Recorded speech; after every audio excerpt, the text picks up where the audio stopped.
vacunas, ¿no? Que ya llevamos 3 años organizándolas, este es el cuarto. Normalmente empezamos con un tema más ligerito, pero surgió nos pareció muy interesante y nos metimos, ¿no? Con el de vacunas sí, vacunas no. Y como siempre, dar gracias a Mercedes y a Carlos en la mínima por cedernos el espacio. Y también agradecer al invitado que tenemos hoy, ¿no? Que es David Moreno, que es pediatra. Bueno, ahora contará más cosas que está haciendo en el Hospital Materno Infantil y además es coordinador del comité asesor de vacunas de la Asociación Española de Pediatría. Por lo que me parecía que era de obligado cumplimiento invitarle para que nos hablara sobre el tema de vacunas, ¿no? Un tema del que ya veremos que hay muchas aristas. Como siempre, recordaros, hay una pequeña introducción que ahora nos va a hacer David para arrancar el tema, pero la idea de la tertulia es que sea una tertulia, que sea bidireccional y que os sintáis libres de preguntar, comentar y aportar, ¿vale? Así que, muchas gracias, David. Muchas gracias, David. Tocayo. Por invitarme, estoy encantado de verdad de estar aquí para compartir información. Yo voy a hacer una pequeña introducción de los puntos que yo creo que son así como más candentes hoy en día en el mundo de las vacunas y estoy abierto a lo que queráis comentar, preguntar luego en la tertulia, sentiros libres y si me lo sé os lo digo y si no me lo sé pues lo busco y lo cuento en otro momento, ¿vale? Como decía David, yo me dedico a la pediatría.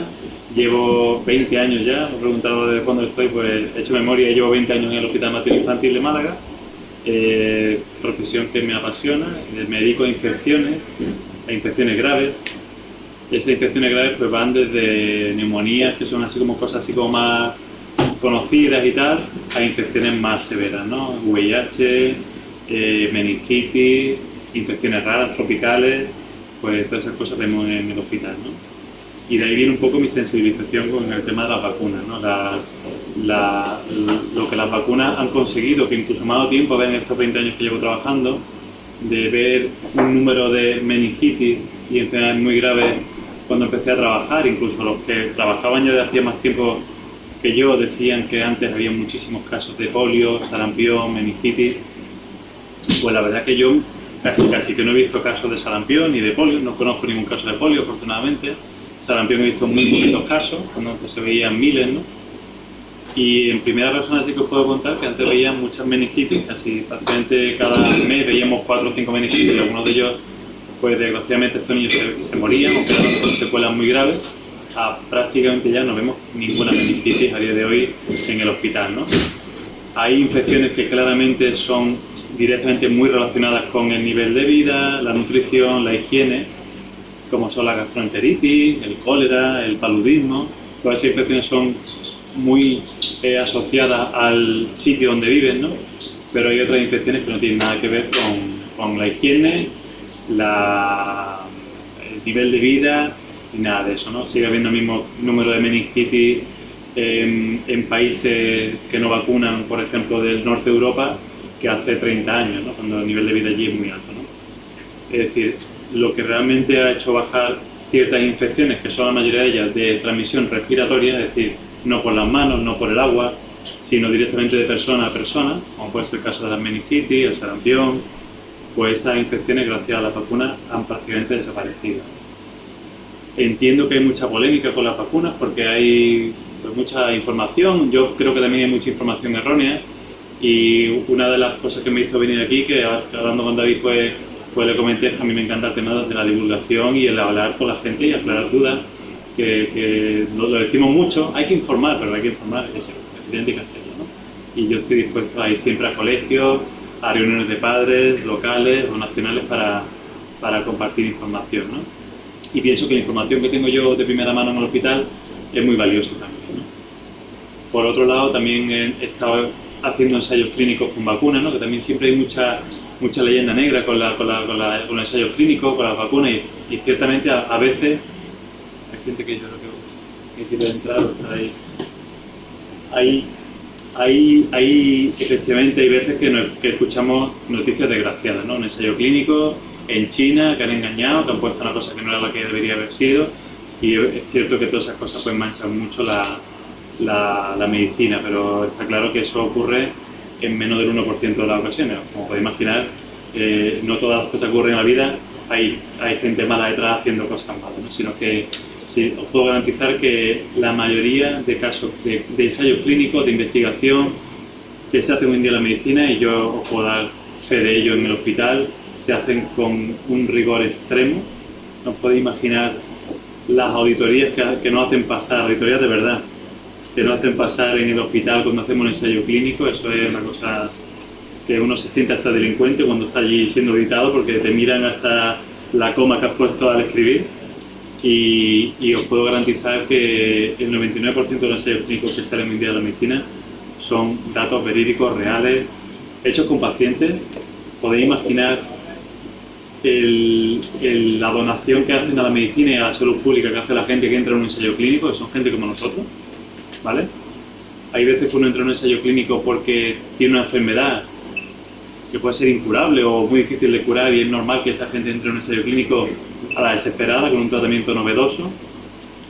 Pero deciros que hay gente que entra en un ensayo clínico con vacunas para prevenir una enfermedad en su hijo, y su hijo está perfectamente sano. O sea que la gente, digamos que presta a su hijo para que entre en un ensayo clínico para probar una vacuna que a su vez va a ser estudiado durante varios años, y gracias a esas familias o a esos niños que entran a los ensayos clínicos se aprueban vacunas que entran a formar parte del calendario vacunal, y eso ayuda a que nuestros niños pues no padezcan esa meningitis que estamos hablando o otro tipo de infección. O sea que la medicina avanza, y pienso que avanza en un sentido correcto, y entiendo que aún así pues haya pues ciertas cosas que hagan a la gente dudar, ¿no? ¿Qué más cuento? Hay una cosa bastante inequívoca: cuando uno deja de vacunar en un sitio o baja el porcentaje de gente que se vacuna, las infecciones vuelven, ¿no? Una de las cosas que nosotros percibimos que ocurre es cuando la gente no conoce la polio, cuando la gente no conoce el sarampión, la gente le pierde miedo a esas infecciones y el deseo por vacunar baja, ¿no? Me comentan muchas veces los compañeros más mayores, ¿no?, que cuando hubo un brote de polio en Málaga en los años 80, la gente se pegaba por vacunar a sus hijos contra la polio. La gente me contó, enfermeros y médicos de la zona de Palmilla sobre todo, me contaban que la gente llegó allí a agredir a los médicos, a las enfermeras, porque vacunaban hasta una hora. Vacunaba a la gente en ese brote de polio, se vacunaba hasta las 12 de la noche, pero si la gente, la cola no se terminaba de vacunar a la gente, a las 12 de la noche, como los médicos y las enfermeras se fueran, la gente es que lo apaleaba. O sea que el deseo de vacunar o de prevenir es muy potente, ¿no? Cuando hay enfermedad en la calle y la gente está viendo la infección o la enfermedad de cara, ¿no? Ahora que no hay sarampión, ahora que no hay polio, entendemos que la gente no tiene tanto miedo a esas infecciones, y el deseo de vacunar ya no es tanto. Claro, porque por ejemplo se dice a veces, bueno, pero es que de sarampión ya nadie muere. Claro, ¿eso es así o no es así? Aquí en España, afortunadamente, no muere gente de sarampión, o hay muy poquitos casos de sarampión. Algún brote aislado siempre hay en alguna ciudad, pero son muy poquitos casos. Os voy a decir un número para que os hagáis una idea. En España ahora mismo hay menos de 200 casos de sarampión al año. Menos de 200 casos de sarampión al año, con lo cual es muy fácil que aquí en Málaga no haya ninguno. Aquí hubo un caso de sarampión el año pasado en Málaga, solamente una persona que trabaja en el aeropuerto, y probablemente pues se cruzó con alguien con sarampión que no lo sabía, un trabajador del aeropuerto, ¿no? Fue el único caso de sarampión que tuvimos aquí en Málaga el año pasado. ¿Y este año? ¿Y a qué atribuye entonces que el número de casos este año con el sarampión en Ucrania, en Grecia? A eso iba, ¿no? Entonces, nosotros tenemos una cobertura vacunal, es decir, nosotros, el porcentaje de gente que se vacuna hoy en día, de niños que se vacunan de sarampión, es mayor del 95%. Es decir, nuestros niños que van creciendo y nuestros niños que acaban de nacer, pues sabemos que nuestros adultos jóvenes que empezaron a vacunarse hace 20 o 25 años, nuestros adultos y niños por debajo de 25 años, más del 95% están vacunados, por lo cual es muy difícil que cojan el sarampión y lo puedan transmitir, ¿vale? La gente joven y los niños son los que más transmiten la infección, y si no la padecen, no la pueden transmitir. Entonces, ¿qué ha pasado en Italia? ¿Qué ha pasado en Francia? ¿Qué ha pasado en Ucrania? Que tú comentas. En esos países, por este motivo, probablemente, y por otros que podemos hablar luego, esa cobertura de vacunación ha bajado a un 70%. Sigue siendo un porcentaje alto, es decir, un 70% se vacuna, un 30% no se vacuna, pero eso solamente ya ha sido suficiente para que empiece a rodar el sarampión entre aquellos que no se vacunan, y ha empezado a haber casos, ¿no? En Europa, hasta hace un par de años, en Europa había una media de 3.000, 4.000 casos al año de sarampión, 3.000, 4.000, de los cuales España pues, aportaba unos 200, Italia otros 300, 400 y así juntábamos hasta 4.000 aproximadamente. En lo que llevamos del año 2018, que llevamos 6-7 meses contabilizados con datos ya publicados, hasta julio aproximadamente, hemos pasado de 5.000 casos, hemos pasado a 40.000 casos, ¿vale? Solamente en 6 meses, con lo cual yo creo que al final de año vamos a tener a lo mejor 80.000 casos, de 5.000 a 80.000. Y eso se debe sobre todo a países como Italia, Francia, Rumanía, Ucrania, que están teniendo una epidemia de sarampión brutal. Sí, pero ¿por qué crees que hayan dejado de vacunarse? Bueno, pues han dejado de vacunarse porque probablemente allí el deseo de vacunar o la cultura vacunal ha bajado con respecto a otros países como España, ¿no? Probablemente la percepción es la misma. Nosotros percibimos que no hay sarampión, pero oye, seguimos con el deseo, el interés de vacunar a nuestros niños y allí, por el motivo que sea, eso ha bajado, ¿no? Puede tener que ver mucho el tipo de sanidad que tenemos nosotros aquí en España. Sí. A nuestros niños lo atienden pediatras y una persona quiere vacunar a su niño y sabe que se planta en el centro de salud y sale vacunado allí ese día sin problema.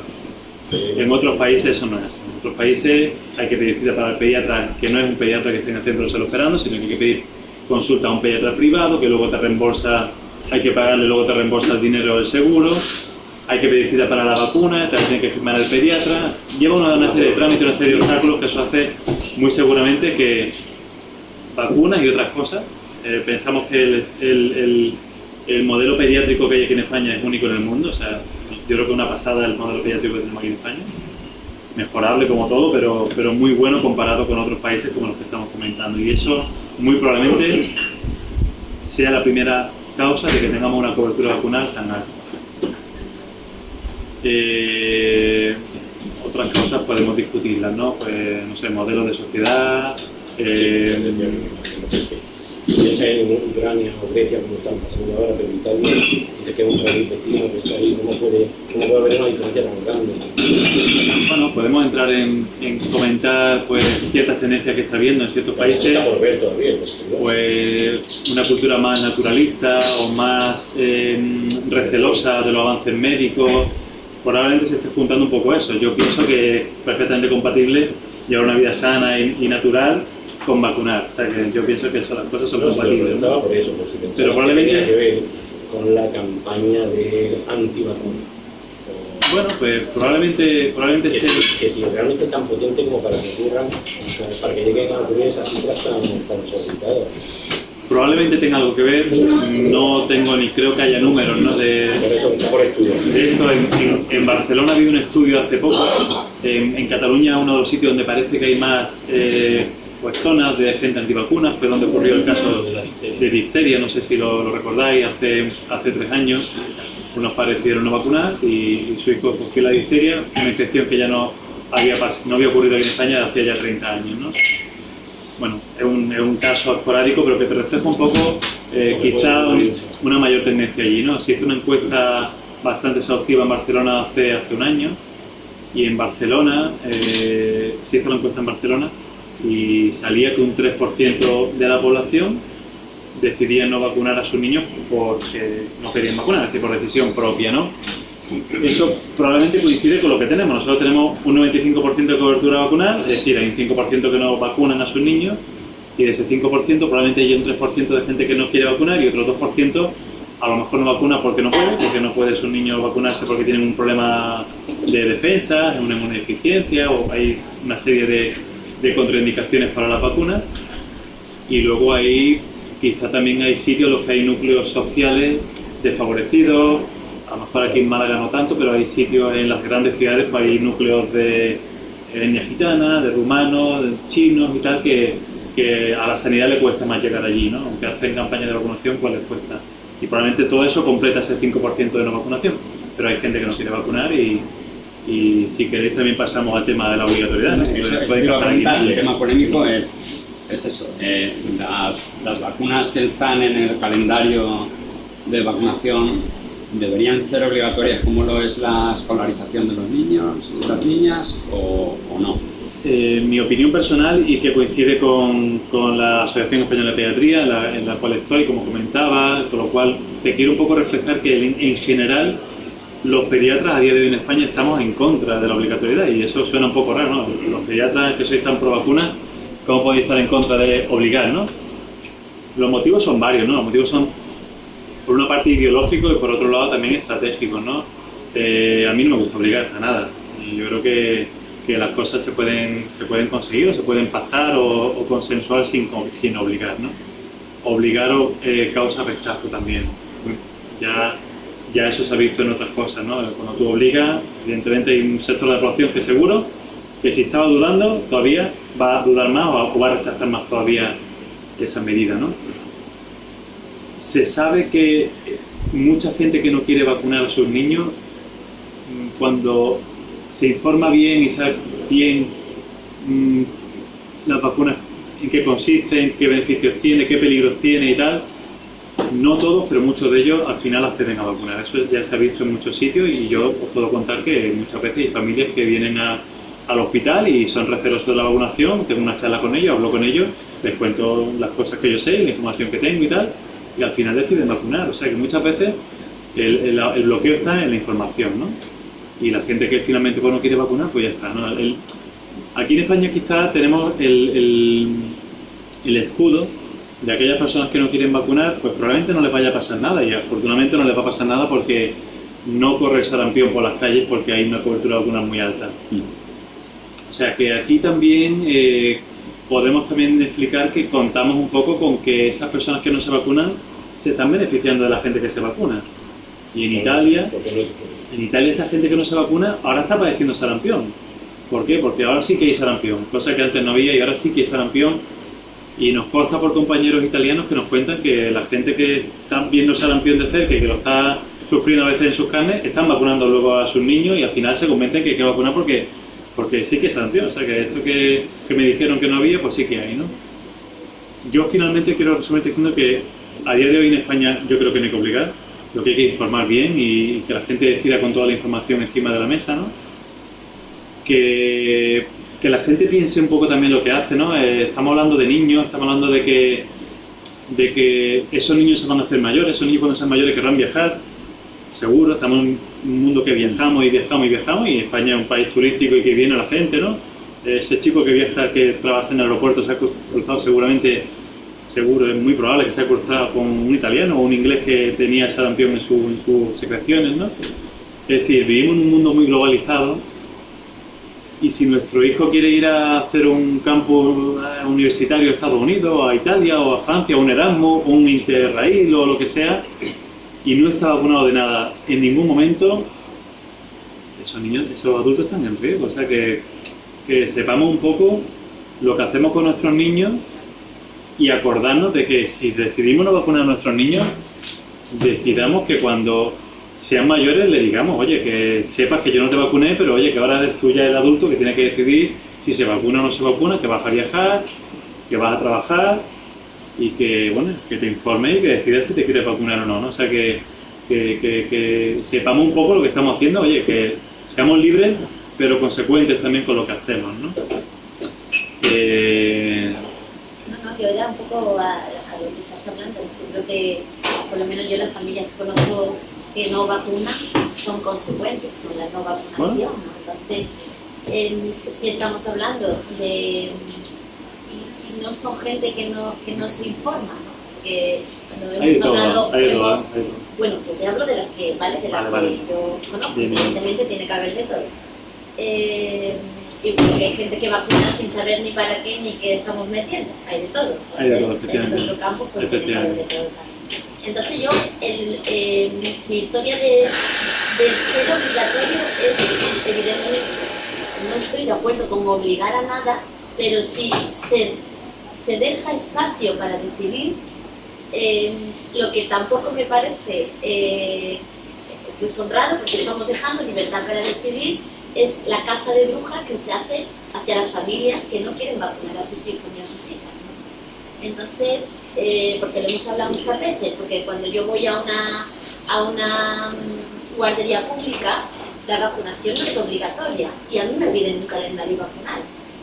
Cuando voy a un colegio, la vacunación no es obligatoria y sin embargo van a vacunar al colegio y me mandan una nota diciendo no, es que su hijo tiene que rellenar un papel y nosotros siempre hemos dicho no.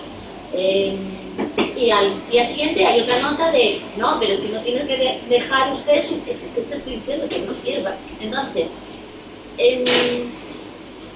vamos a partir, ¿no?, de que hay de todo, pero de que hay gente que está informada y a pesar de eso decide porque nos están dando la opción de elegir. Entonces ese es un poco el juego que yo no termino de entender muy bien, ¿no? No sé cómo explicarlo, no sé si me estoy explicando. Sí, perfectamente. Es un poco, es lo que no llego a entender, pues si estoy en mi derecho, me están dando derecho a no vacunar. Este es tu hijo y es mejor para él. Bueno, ya ves que por eso que mi hijo yo decido también, ¿no?, por esa persona que tengo y pienso que mi responsabilidad pues está esa decisión, que me puedo equivocar, que puede ser más aceptada, que estoy jugando con su salud, evidentemente, pero o no. Es que no sé si llego a que me entiendas. Perfectamente. Yo lo primero que te quiero decir que unos padres seguro que quieren lo mejor para sus hijos y eso me parece un tema sagrado, ¿no? Y aunque yo sea un fan de las vacunas, entiendo que hay gente que piensa en su razón y con su información, decide no vacunar y está en su derecho, como dice, si me lo están dando, pues lo quiero, ¿no? Claro. Es decir, que eso hay que respetarlo, pero con toda la información. O sea, yo creo que y lo que te he contado es verídico, porque es que te lo cuento en primera persona. Hay gente que yo la he informado y ha decidido vacunar a sus hijos, o sea que hay un porcentaje de gente que también necesita una información quizás pues más real o más verídica o no sé. O se debería decidir, se debería decidir un poco más en una buena campaña de información, ¿no? Totalmente. Yo pienso... El último caso que tuve, pues... Yo pienso que... Me abrían el bote del virus del papiloma sin darme ningún tipo de información. Y ahora estaban cargando la jeringa y entonces le dije, pero... ¿esto qué es? No puede ser que ellos piensen que tú ya estás informada y que dices, venga, vamos a poner... Pues entonces no estamos haciendo bien el trabajo. No, te pregunto. No, pero que yo se lo dije, que no me estuve callada. Que querías informar. Claro, yo le dije, disculpa, digo que vas a colocar... Claro, dice, no, porque tiene la edad para la del virus del papiloma. Y le digo, ya... Digo, pero es que a mí nadie me ha preguntado si yo quiero que a mi hija se le ponga... Entonces, no, y creí que te referías a lo típico de a lo mejor a una enfermera o una enfermera a que te pinche pero no te tiene que informar. Aún así, yo pienso que tiene que haber, mira, que vamos a colocar que tiene la edad de... ¿Sabéis que venís a vacunarlo? Sí. ¿Sabéis a qué venís a vacunarlo? Sí, del sarampión, de la triple vírica, de lo que sea. Correcto. Y esto conlleva, pienso que tiene que haber, aunque piensen que tú ya lo sabes, pero como que cuando llegues tiene que haber un recibimiento de a lo que vas. Yo también lo creo, ¿no? O sea, que yo creo que tiene que haber una información, que el asunto está en hacer algún protocolo, decir de qué hay que informar. Porque la mayoría del movimiento antivacunas, o de la gente que es recelosa con las vacunas, ¿qué argumentos tienen? Son los argumentos de las cosas que les meten a las vacunas, de que si es mejor la inmunidad natural. Se han informado. Que no sigue la corriente. Sí, no, pero que te quiero decir que hay que informar de los riesgos que hay en las vacunas y de los riesgos que hay en no vacunarse también. Y entonces tú eliges si el riesgo de que uno de cada 1 millón de gente vacunada te presente determinado cuadro, determinado problema, determinado efecto secundario, si tú a eso le das más importancia al riesgo de no vacunar a alguien que se te pueda dar un beneficio que un sarampión, ¿no? Una bacteria o lo que sea. ¿Entiendes? Sopesarlos eso y que en función de eso puedes decir, pero lo que no se puede decir, ay, es que le meten tal cosa de aluminio, de no sé cuánto, que le meten no sé qué de mercurio, y entonces, que son, desde mi punto de vista, cosas que no son argumentos muy simplistas. Y que yo creo que debería haber una información en los dos sentidos. La gente que también va a vacunar sin preguntarse nada, también no te decir, oye, que puede haber un riesgo vacunar. Pero como todo, o sea, el que ingresa en un hospital muchas veces se ve que le van poniendo cosas en un suero y nadie le dice que está dando. O sea, que tenemos que mejorar mucho en información, pero vamos, te pueden imaginar. Y yo que lo vivo allí, lo veo y y a veces vamos con prisa. A mí me gusta explicar mucho las cosas, pero también me falta tiempo a veces y no puedo explicar todo lo que me gustaría. Y hay gente que explica más, gente que explica menos, y es que voy a contar, ¿no? Médicos, enfermería, o hay gente que son pues más y menos, ¿no? Pero estoy contigo en que hay que explicar, y la sociedad hoy en día pide información, la pide porque somos más, no somos la población de hace 50 años.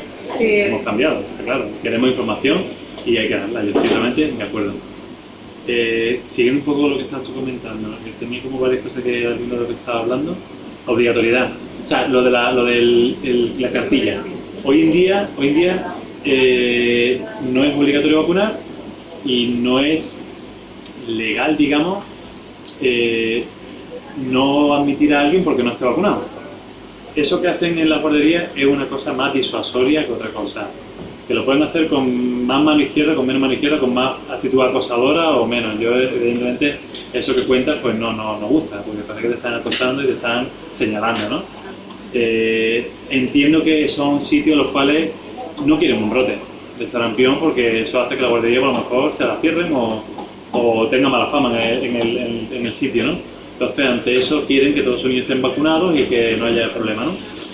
Y eso que hace probablemente, que no viene de ninguna orden de salud pública ni de la administración ni nada, eso que hacen solamente es por intentar que todos los niños estén bien vacunados y tal, pero si tú dices, oye, que no, yo no tengo obligación de enseñarte ni cartilla, ni decirte si está vacunado o no está vacunado, o no tengo por qué, pues se la tienes que imaginar. O sea, no pueden pedirte esa información si tú no quieres. Pasa que la gente no sabe tampoco. Hay gente que todavía habla de las vacunas obligatorias. Oye, ¿cuáles son las vacunas obligatorias? Pues si no son obligatorias. La gente incluso todavía sigue con la cosa de que piensa que todo esto es obligatorio y que hay que ponérselas y que tal, pero forma parte de este mundo, ¿no? Comentábamos antes, ¿no? En los momentos previos a la tertulia, que en esta labor de información y de concienciación hace un flaco favor el hecho de que según que cada comunidad autónoma coja, haya un calendario vacunal distinto, ¿no? Y ahora mismo, por ejemplo, en Andalucía, ¿qué vacunas están dentro del calendario? Aquí en Andalucía vacunamos contra 13 enfermedades. Algunas son pues de las clásicas que conocemos todos, las que hemos hablado antes: difteria, tétanos, tosferina, polio, infecciones que están ya prácticamente erradicadas, ¿no? Rubeola, papera, sarampión, que bueno, que parece que está erradicada pero está ahí amenazando para aparecer en cualquier momento. Y luego hay otras que hay que tener muy presente porque son infecciones que están ahí y sigue habiendo casos y yo, por ejemplo, en el materno sigo viendo casos de meningitis, poquitos, pero algunos se ve todavía. Vacunamos contra hemófilus, meningitis C y neumococo, que son 3 bacterias que producen meningitis. Y gracias a esas 3 vacunas, hay todavía alguna que queda por prevenir, pero gracias a esas 3 vacunas, es lo que os contaba, ya prácticamente no se ven meningitis en Málaga, en España, de las que se veían. No tienen absolutamente nada que ver, ¿eh? Nosotros hacíamos guardia en el hospital prácticamente obsesionados con a ver qué niño me entraba con meningitis, porque está la cosa de la diagnosticaré, no la diagnosticaré, porque algunas veces hay niños que son muy difíciles de diagnosticar, ¿no? Un niño con fiebre que llora, pues puede ser una meningitis o puede ser un catarro, y la habilidad del médico joven está el saber si eso es una meningitis o no, ¿no? Y os puedo garantizar que vivíamos con un auténtico pavor, la guardia, que me vendrá hoy, la diagnosticaré, no la diagnosticaré, y hoy la guardia, afortunadamente, y evidentemente los niños y sus padres también lo agradecerán, pues prácticamente no se ve ningún caso de meningitis. En lo que llamamos de año hemos visto solamente 2 casos de meningitis, cuando antes se podrían haber visto ya, a día de hoy, lo que llamamos de año, 30 a 40 casos. O sea que el panorama ha cambiado claramente, ¿no? ¿Y de qué depende esa variación? ¿Por el porcentaje? En este caso la vacuna. Sí, claro. ¿no? En este caso concreto la Pero vacuna. que en Murcia vacunen de otra cosa diferente. No. A ver, nosotros tenemos un calendario, es lo que dice, es cierto, que los calendarios no coinciden exactamente. Pero por criterio médico de cada... Os cuento. Drásticamente ya estamos consiguiendo que los calendarios se parezcan y sean casi idénticos. Todavía hay pequeñas variaciones. Está mucho más unificado que hace 10 años. En eso los pediatras hemos sido súper pesados. No sé si os suena que hemos estado dando por saco para que haya un calendario común, por favor, un calendario único. Eso influye mucho en la percepción hacia las vacunas.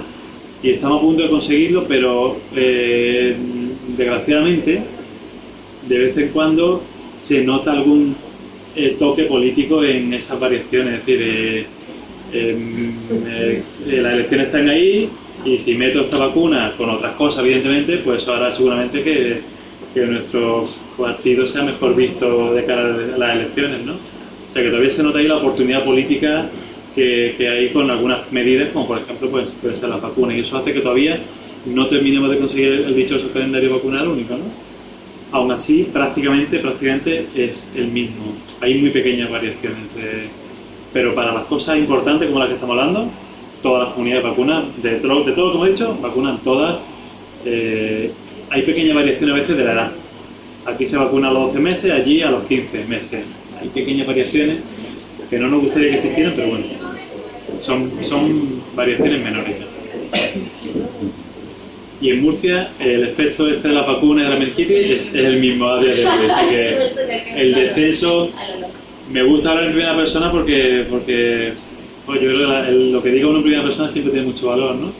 Pero si nos vamos a datos públicos, a datos nacionales, esto que estamos viendo en Málaga se ve en toda España, se ve de X casos a ver muy poquitos casos a día de hoy en España entera de meningitis. Puedo seguir, me voy, entonces ya la última que tengo ya. ¿El moderador lo deja? Sí. Me gustaría saber si puede ser tu opinión acerca de las vacunas de pago. Evidentemente no estoy a favor. Me encantaría que todas esas vacunas de pago estuvieran metidas en el calendario. Todas esas vacunas de pago, como dices tú, y que los pediatras recomendamos, las recomendamos porque pensamos que son vacunas útiles, y si pensamos que son vacunas útiles, que pensamos que deberían estar en el calendario. Y es una de nuestras reivindicaciones de cuál es nuestra misión también, ¿no? Porque esto de la EP, ¿qué somos, no? Esto de la EP, ¿no? Pues somos la sociedad de pediatras, que somos 10.000 pediatras en España, reivindicamos muchas cosas, nutricionales, muchas, ¿no? De ellas, ¿no? Y entre ellas que haya un calendario vacunal único y el mejor posible, ¿no? Y en ese mejor posible siempre decimos que todas esas vacunas de pago estén metidas en el calendario vacunal. ¿Cuáles son las de pago que recomendáis ahora mismo? Ahora mismo, una meningitis que no está metida en el calendario, que es meningococo B. Los poquitos casos que hemos ya de meningitis que hemos dicho, que todavía hemos algún caso, ¿no? Son por meningococo B, y esa vacuna debería estar en el calendario. Rotavirus, que es una enfermedad que causa mucha gastroenteritis y tal. Afortunadamente aquí en España esa enfermedad no mata, pero sí que es verdad que en el hospital muchas veces tenemos ingresos muy complicados, incluso de UCI, por esa infección, y oye, es una vacuna que puede prevenir esa infección y también pensamos que debería estar, ¿no? Estas dos vacunas, o sea, no nos inventamos nada, estas dos vacunas están en el calendario de muchos países, o sea que otros países sí que piensan que hay que invertir algo más de dinero en vacunas, cosa que aquí en España pues es algo que echamos en falta, ¿no? Que invirtamos más dinero en salud, en muchas cosas, hay que invertir más, pero en una de ellas en vacunas. Yo quería, aprovechando que estás aquí, porque una de las vacunas más polémicas es la del papiloma, que nos aclararas un poco, ¿no? Que hace ya, me parece que se acaban de cumplir 10 años, ¿no? de la vacuna, y es una de las que más controversia ha traído, sí, por sus primeros efectos secundarios. Es una de las que más rechazo, incluso gente que no es antivacuna, que vacuna a sus hijos y a sus hijas, pero por la del papiloma no pasa, ¿no? Ya, pues un poco... Vale. La vacuna del papiloma tiene una connotación ya inicial, que es una vacuna que se pone en la adolescencia. La adolescencia es una edad bastante crítica, como todos yo creo que sabéis, ¿no? Uno de los efectos secundarios que produce una vacuna al ponerla en un adolescente es el mareo, la hipotensión, un síndrome que se llama síndrome vasovagal, no sé si os suena. El síndrome vasovagal es un susto, una hipoglucemia, un exceso de calor, hace que hay gente que se desmaye, ¿no?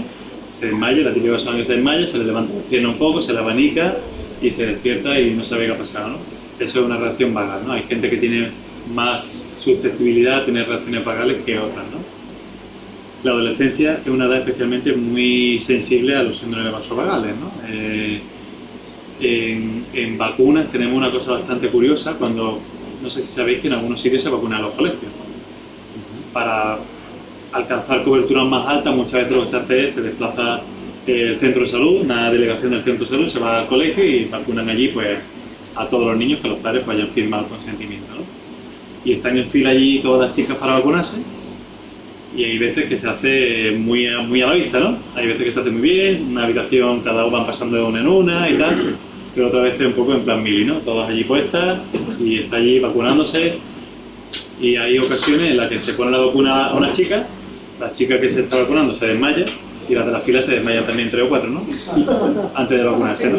Antes de vacunarse, ¿no? Con eso os digo que el miedo y tal en esa edad influye mucho. Entonces, es una cosa un poco que puede parecer graciosa, pero es uno de los escollos más importantes que hemos encontrado con la vacuna.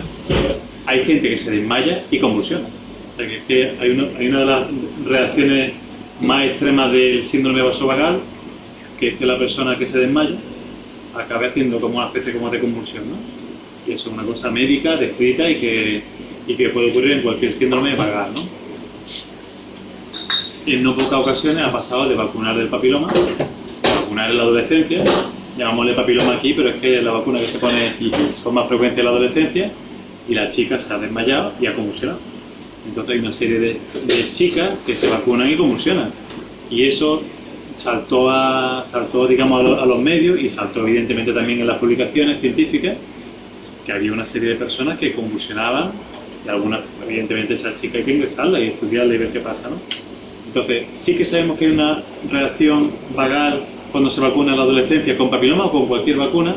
Lo que pasa es que se achacó a la vacuna del papiloma porque era una cosa nueva, con la connotación además de que una infección de adquisición sexual, que ya también tuvo su rechazo por ciertos sectores de la sociedad. O sea que ya esa vacuna entró mal en el mundo de las vacunas. Y luego otra connotación un poquito más difícil de explicar, pero espero explicarme bien. La adolescencia es una edad en la cual empiezan a aparecer ciertas enfermedades que se llaman enfermedades autoinmunes. No sé si conocéis un poco ese concepto, el lupus, no sé si os suena, la esclerosis múltiple. Esas enfermedades, el mayor pico de aparición, de debut, suele ser en la adolescencia y curiosamente en las chicas. Pero eso ocurre de siempre, de antes de que hubiera vacuna del papiloma, ¿no?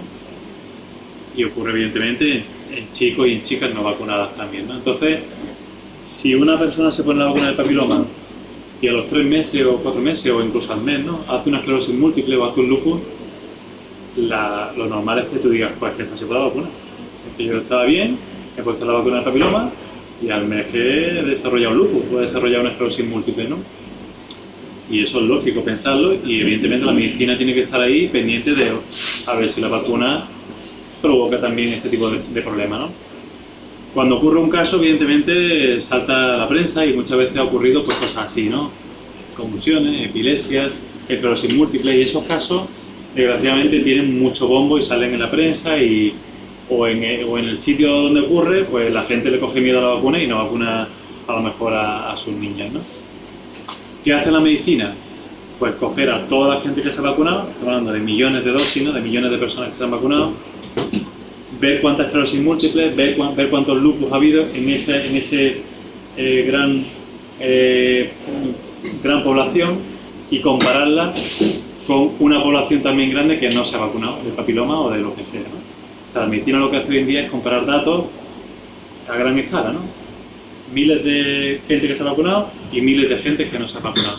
¿Cuántos lupus, cuántas esclerosis múltiples hay aquí y cuánto ha habido aquí, ¿no? Como decía, llevamos ya 10 años vacunando el papiloma y ya hay 300 millones de dosis puestas de papiloma en todo el mundo.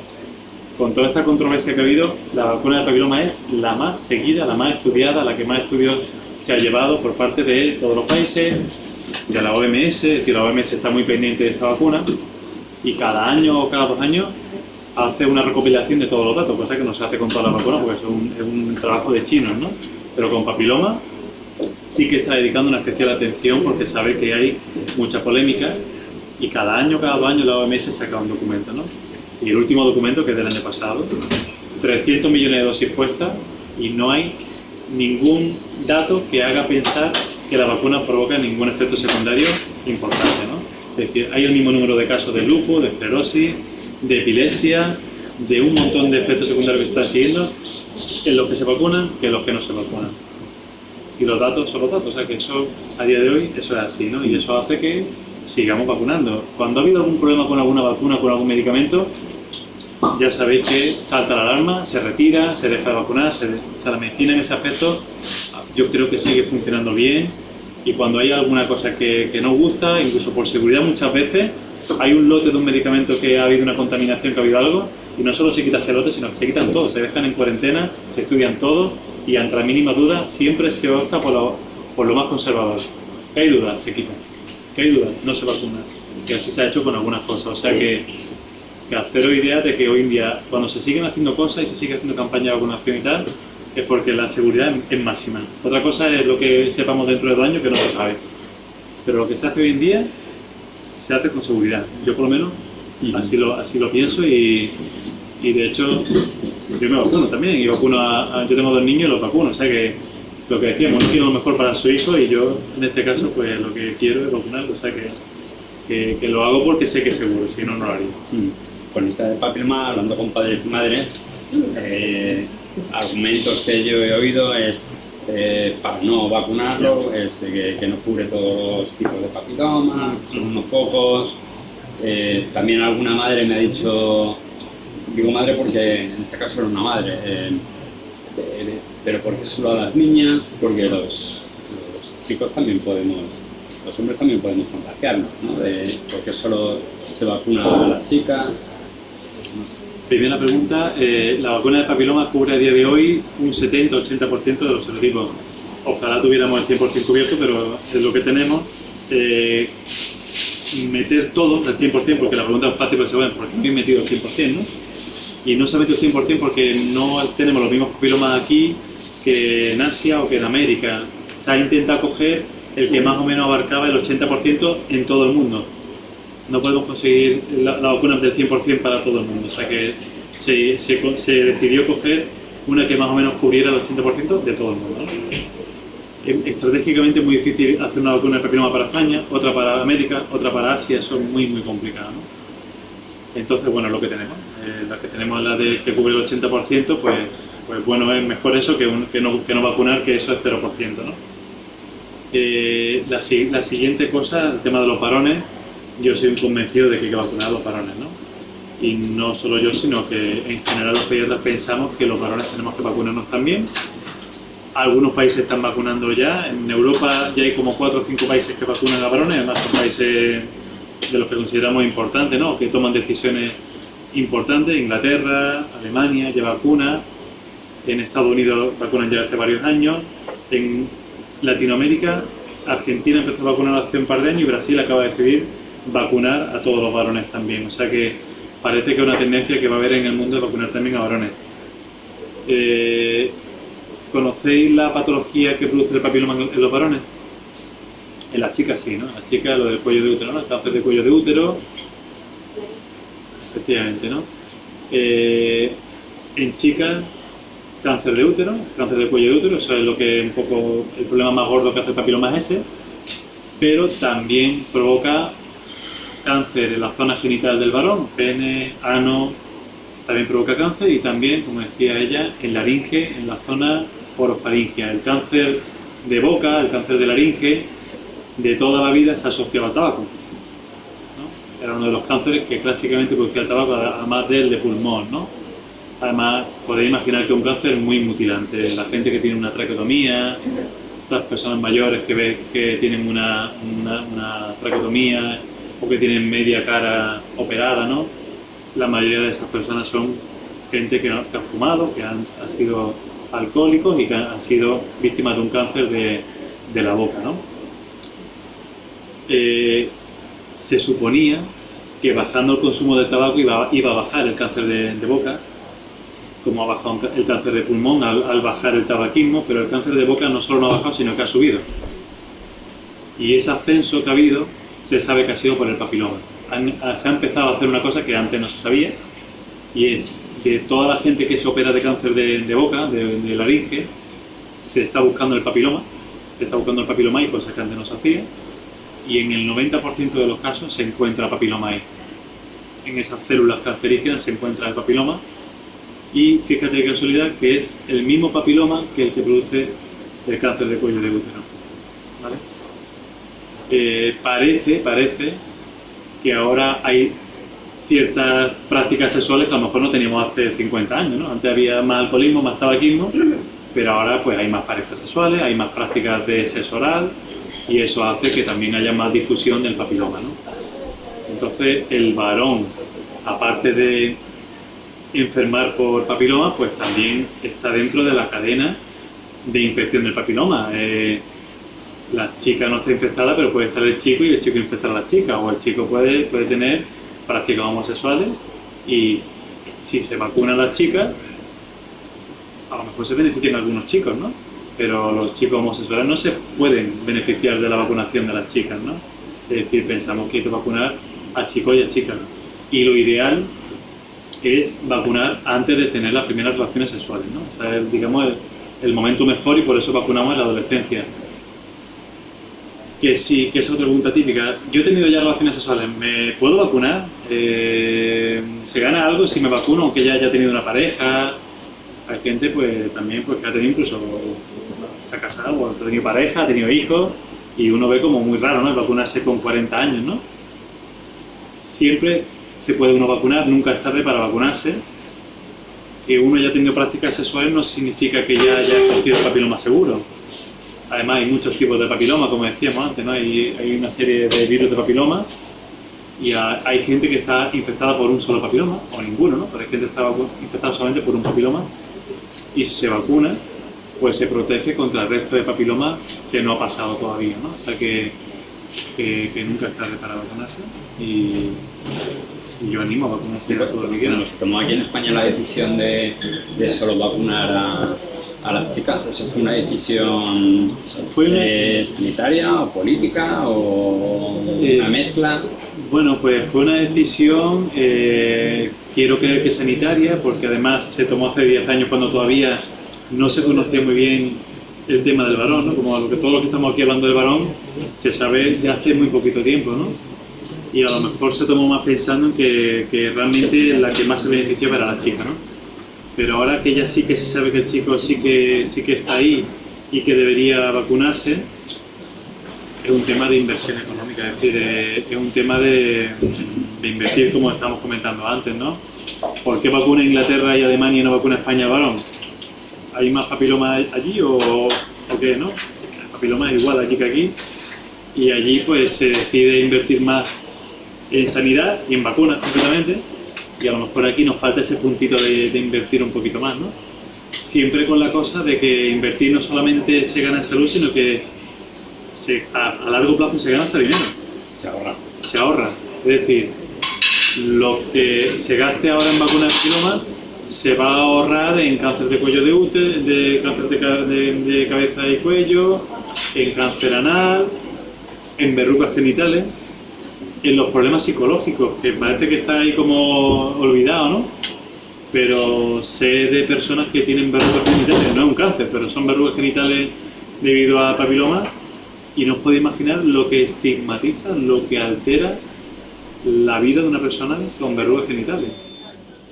De miedo ante relaciones sexuales, de miedo a que le vean, de miedo a próximas relaciones vaya que coja otra cosa. O sea que obviamos muchas veces también la parte psicológica, el daño psicológico que se produce a veces con estos problemas, lo mutilante que decíamos que es un cáncer de... A lo mejor no te mueres, pero vas con una traqueotomía y vas con un problema estético muy importante. O sea que todo eso hay que tenerlo en cuenta. Todo eso cuesta dinero, todo eso influye en la calidad de vida, en ser una sociedad saludable.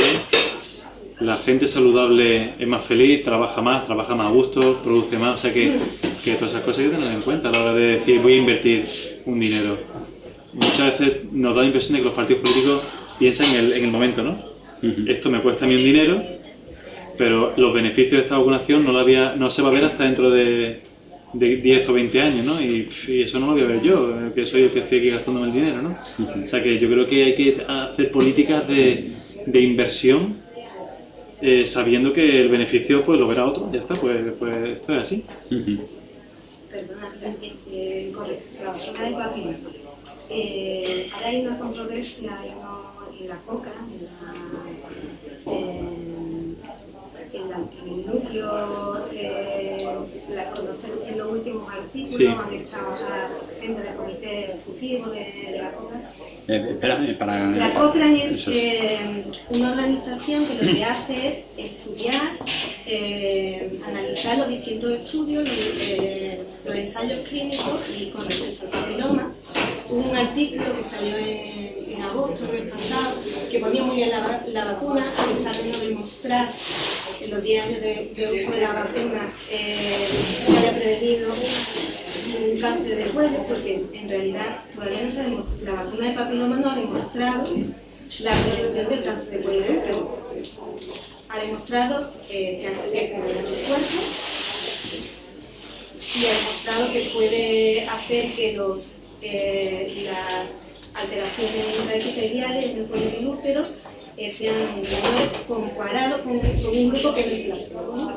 Un poco en eso se basaba el segundo artículo, que es de la controversia, que lo escribe uno de los fundadores de la Cochrane.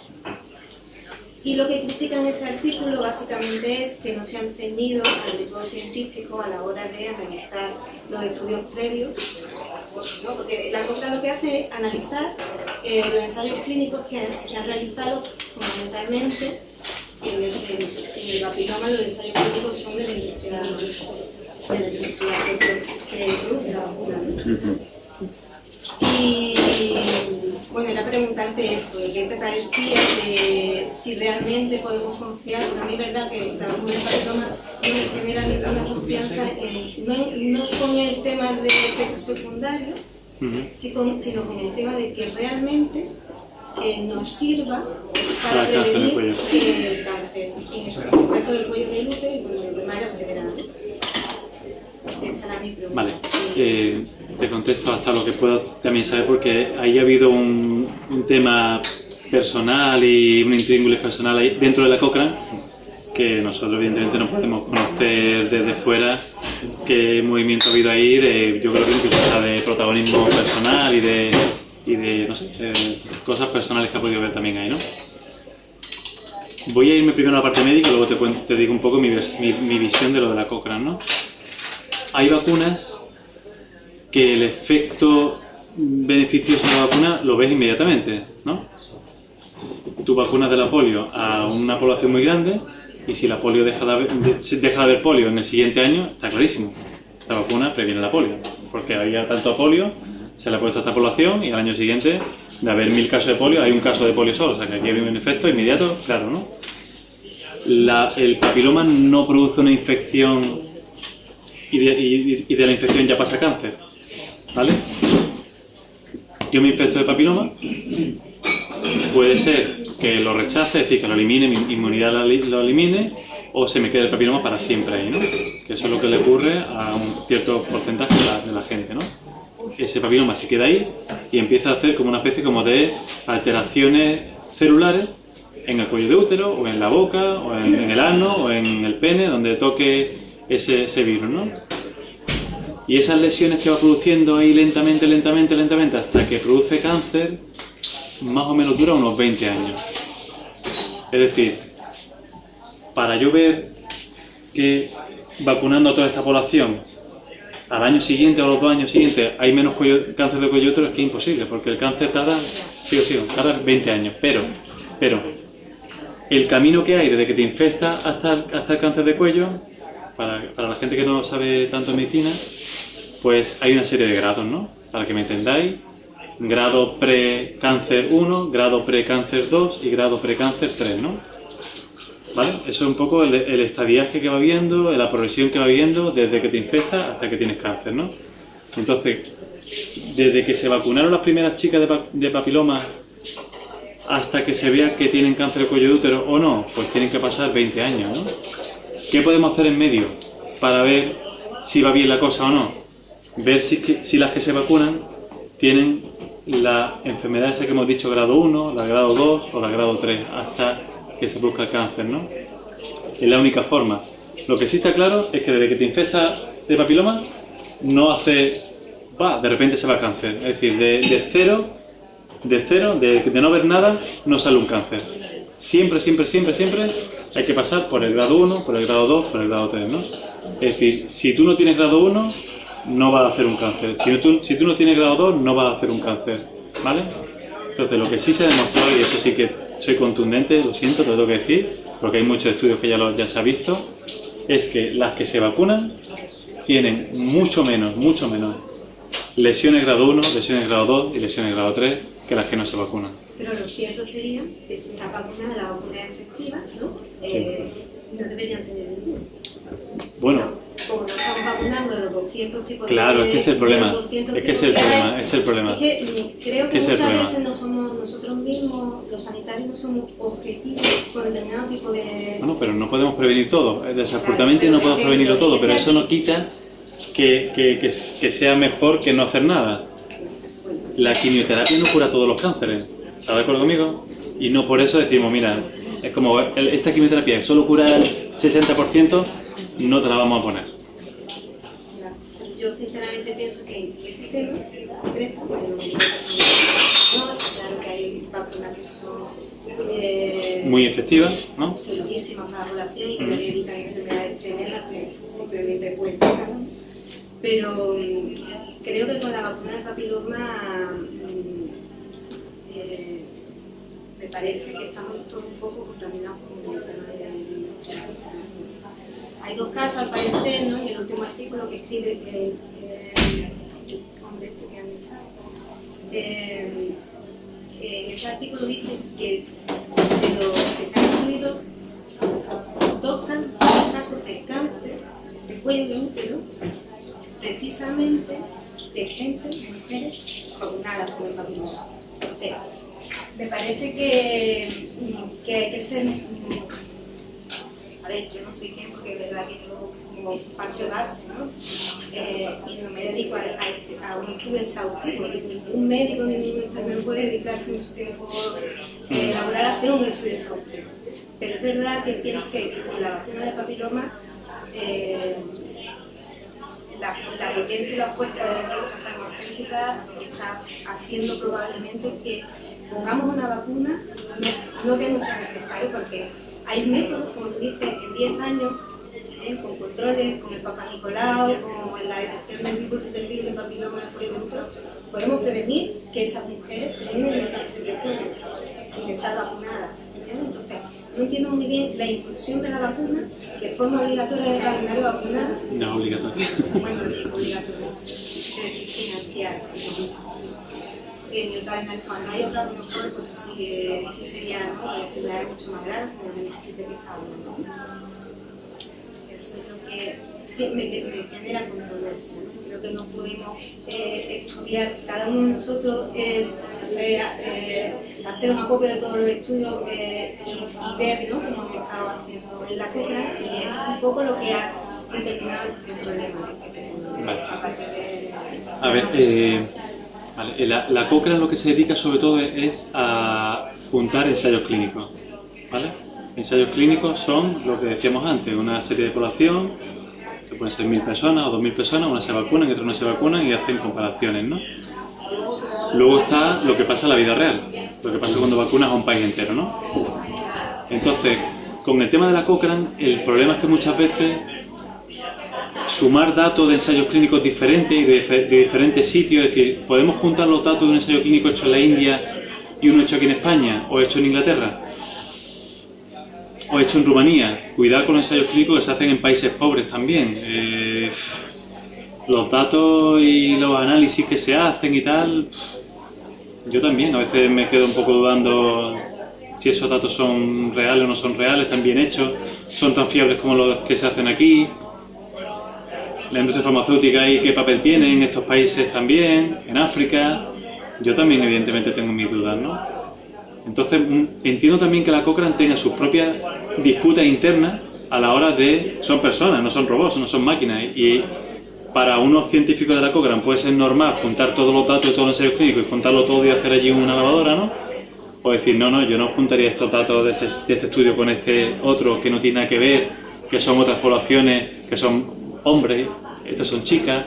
O sea que a la hora de decidir cómo juntan los datos de sitios muy diferentes y de estudios muy diferentes, entiendo que haya discusión científica y que los datos que te salen, si son, digamos, un poco controvertidos, a veces es complicado dar datos a la población cuando un estudio, cuando un mix de datos no está bien hecho. O sea, que queden mucho cuidado con eso.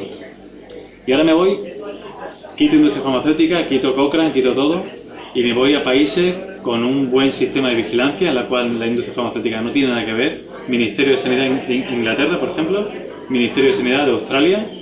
Esos son datos crudos de casos de cáncer, de lesiones perineoplásicas de grado 1, grado 2, grado 3, de las chicas de Australia y de las chicas de Reino Unido cuando llevan 5 años vacunando y antes de vacunar, ¿no? ¿Qué datos había antes de vacunar al 90% de las chicas y qué datos hay ahora cuando llevamos ya 5 o 7 años vacunando a las chicas en estos países? Pues se ha visto una reducción brutal, una reducción increíble de esas lesiones perineoplásicas 1, 2 y hasta 3. En Australia, que llevan ya 10 años cogiendo datos, hay 80% menos de lesiones grado 3, que es justo la que va antes del cáncer de cuello de útero, de lesiones grado 3, que antes de que se vacunaran las chicas en los años 90, años 2000 y tal. Ese dato es inequívoco, ese dato es de la población. Ese dato es inequívoco y ahí no puede estar la industria farmacéutica por medio. Casos que hay ahora, casos que había hace 15 años cuando no había vacuna. Ha habido una reducción del 80%, estoy contigo, no hay una reducción del 100%, ojalá tuviéramos una reducción del 100%, hay una reducción del 80%, pero acordaros que la vacuna prevenía el 80% de los serotipos, o sea que más o menos encaja lo que se esperaba de ella. ¿Vale? Eso es lo que hay, yo te digo los datos que hay, ¿vale? Ese melón que has Me abierto. encantaría que hubiese datos aquí en España, llevamos 10 años vacunando aquí en España, pero tenemos un sistema de vigilancia del gobierno que no es el de Reino Unido, no es el de Australia, y me encantaría que aquí tuviéramos ya un dato en el que tuviéramos datos de cuántas lesiones hay grado 3 ahora en las chicas y cuánto había hace 20 años, me encantaría tenerlo, pero no lo tenemos. Eso también que realmente se engaña a la gente cuando se le dice previene cáncer de cuello, porque en realidad todavía no demostrado puede prevenir. Pero ¿estás conmigo en eso? Que si previene las lesiones grado 1, 2 y 3 va a acabar previniendo el cáncer de cuello de útero. ¿Estás conmigo en eso o no? Las lesiones 1, 2 y 3, incluso el cáncer revierte en un 20% de forma constante también. Muy pocas veces. Muy pocas veces. El cáncer in situ muy pocas veces. En el CIN 1 y 2 revierte 50% aproximadamente. ¿Qué se hace cuando un ginecólogo ve una lesión CIN 1 y CIN 2? ¿Qué hace? Se hace la séresis, ¿no? A virus del SATE. Se hace séresis. En general se hace séresis, ¿no? Yo quiero decir una cosa también, Venga. que también hay que considerar que las vacunas no son eficaces en todo el mundo, a todos los que se las ponemos, hay un porcentaje de vacunas que no es eficaz. Entonces, yo también he conocido gente que ha tenido una meningitis y estaba vacunada. O sea, que evidentemente vamos a tener mujeres con cáncer de cuello que se han vacunado, creo yo. Y también, por otro lado, vamos por lo que yo he leído, pero tienes que enfrentar a los serotipos más violentos, que provocan más lesiones y más rápido. Se eligieron eso, entonces, por eso. Pienso que los que quedan fuera, ¿no? Los que quedan fuera quizás son de alto riesgo, pero han demostrado menores lesiones y menos, porque yo soy estudio, hay gente que se le hace VIH-Sida. Que tú puedes estar seleccionando, porque el ser humano está viviendo con el papiloma y Claro, sí, vamos. Entonces tú puedes estar seleccionando para estar vacunando sobre estos tipos, puede estar seleccionando otros que no están disponibles y que a la larga sean más. Bueno, quizás pudiera ser, ¿no? Que los mismos otros muten y ahora quieran más. Es una hipótesis, ¿no? Lo que pasa es que eso con el tema de los virus no funciona, es decir, lo de la selección. Para las bacterias sí, las bacterias, digamos, ocupan como si fuera un huerto, ¿no? Un campo, y tú quitas margarita de un campo y allí luego salen otras cosas, ¿no? O sea, la naturaleza siempre busca ocupar lo que está desocupado, ¿no? Pero en el caso de los virus eso no es así. Los virus no funcionan por... se quitan esto y estos se hacen fuertes y se llevan el sitio, ¿no? Y no hay un reemplazo. En medicina eso se llama reemplazo y en el caso de los virus no ocurre, ¿vale? en el caso de la polio, por ejemplo, ¿no? Quitamos la polio y no salen otros virus de la polio a cubrir lo que han dejado los virus de la polio que había antes. Los virus no son capaces de colonizar un huerto como hacen las bacterias, ¿vale? En el caso del papiloma, se ha visto, por ahora lo que se ha visto, y era esperable que no ocurriera, no salen otros virus de papiloma diferentes por vacunar. Tú has abierto el melón del lobby de las farmacéuticas, ¿no? ¿Eso cómo se vive desde dentro? Porque uno de los argumentos de los movimientos antivacunas es que las vacunas son un negocio en realidad, ¿no?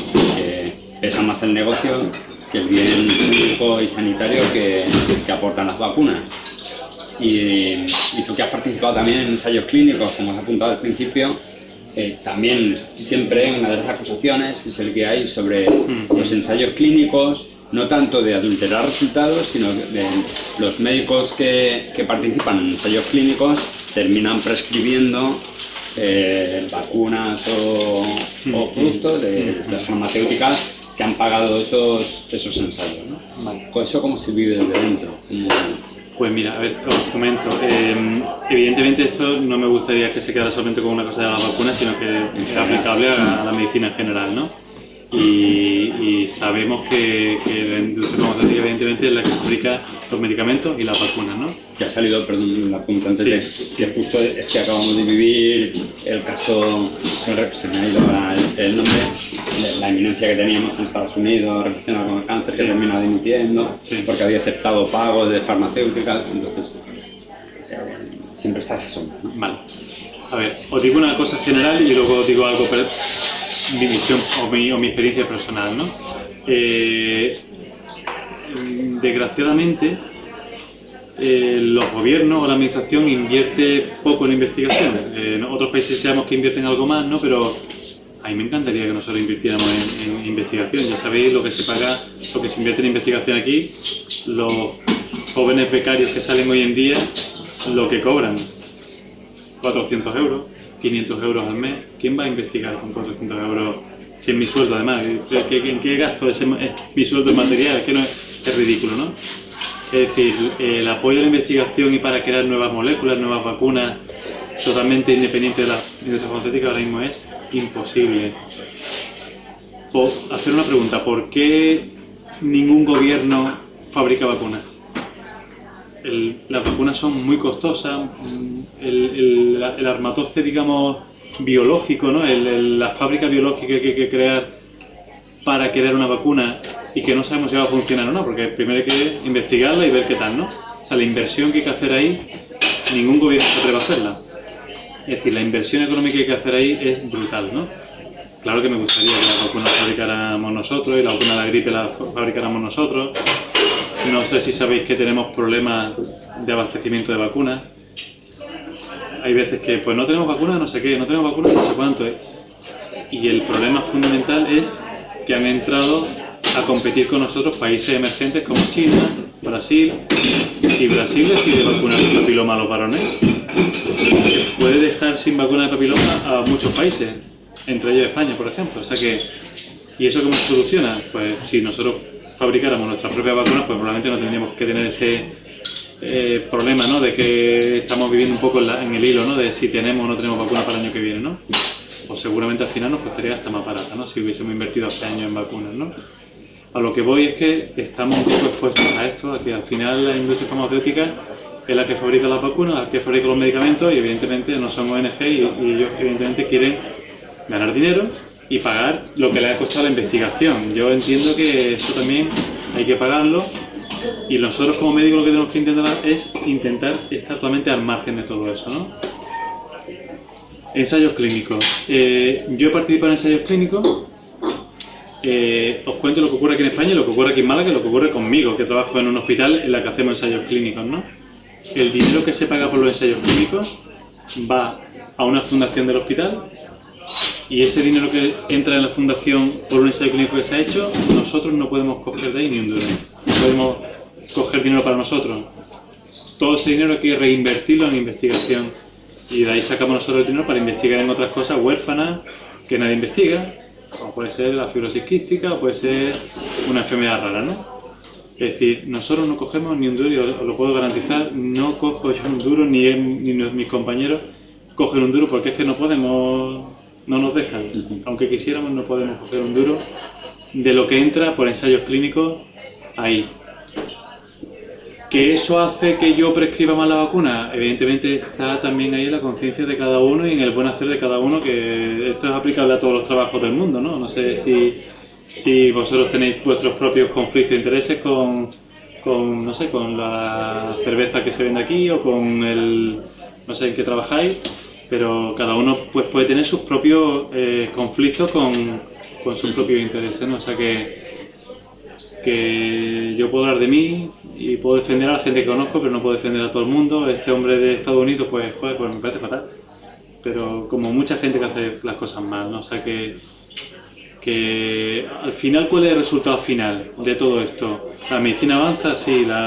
¿Prevenimos cosas? Sí, en el caso de las vacunas. ¿Funcionan las vacunas que estamos poniendo en calendario? Joder, yo creo que hay datos inequívocos, sí, ¿no? Que me gustaría que todo esto fuera lo más limpio posible y que nadie se llevara más dinero del que debería, pues evidentemente pues no. No sé si he aclarado, no sé si queréis algún dato más que yo os pueda contar. Preguntadme lo que queráis, ¿eh? Aprovechad. En cuanto a este tema que es muy controvertido.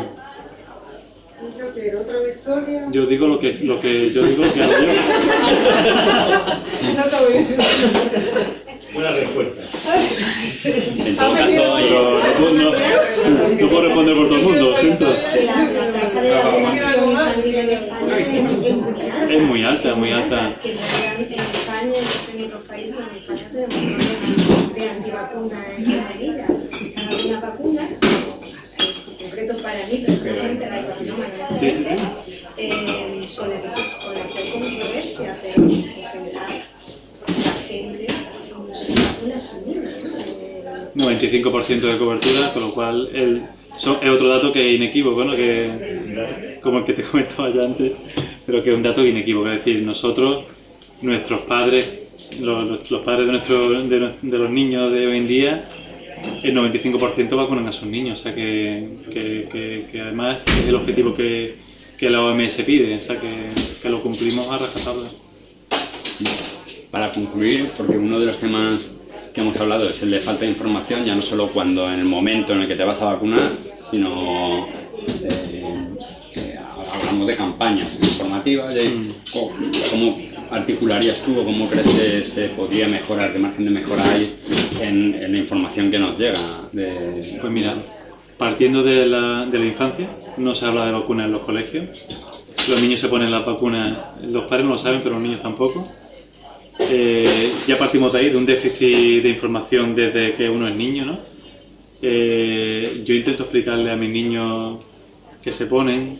Evidentemente yo parto de una posición diferente, pero os digo mi experiencia personal, a mis niños les gusta saber lo que se ponen y le dan hasta valor. Le digo, mira, esto es para prevenir meningitis y se la ponemos, ¿no?